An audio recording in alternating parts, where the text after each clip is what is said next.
Gandalf was thinking of a spring nearly 8 years before, when Bilbo had run out of bag and without a handkerchief.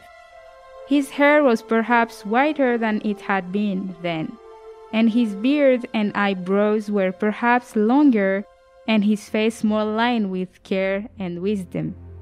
But his eyes were as bright as ever, and he smoked and blew smoke rings with the same vigor and delight. He was smoking now in silence, for Frodo was sitting still, deep in thought. Even in the light of morning, he left the dark shadow of the tidings that Gandalf had brought. At last, he broke the silence. Last night, you began to tell me strange things about marrying Gandalf, he said, and then you stopped, because you said that such matters were best left until daylight. Don't you think you had better finish now? You say the ring is dangerous, far more dangerous than I guess. In what way? In many ways, answered the wizard. It is far more powerful than I ever dared to think at first, so powerful that in the end it would utterly overcome anyone of mortal race who possessed it. It would possess him. In Eregion long ago, many elven rings were made, magic rings as you call them, and they were of course of various kinds, some more potent and some less.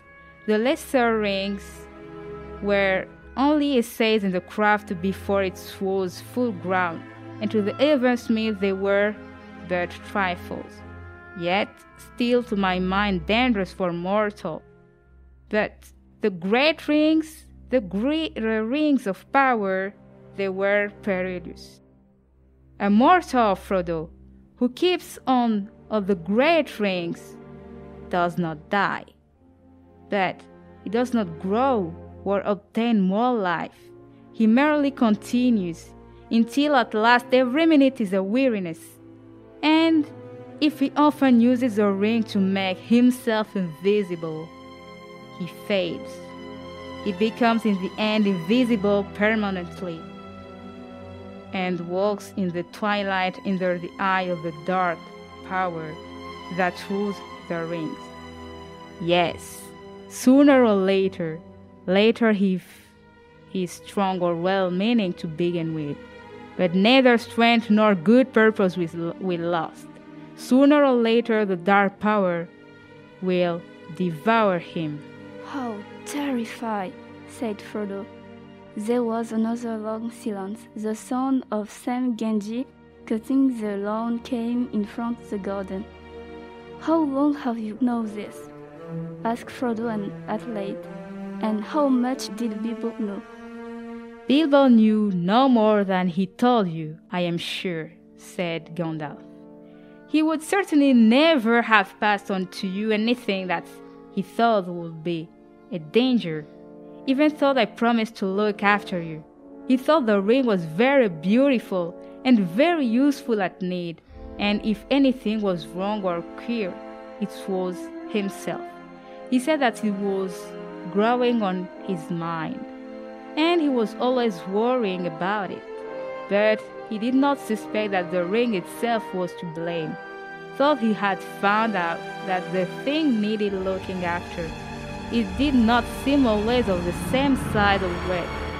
It shrunk or expanded in an odd way and might suddenly slip off a finger where it had been tied. Yes, he warned me of that in this last letter, said Frodo, so I have always kept it on its chain. Very wise, said Gandalf.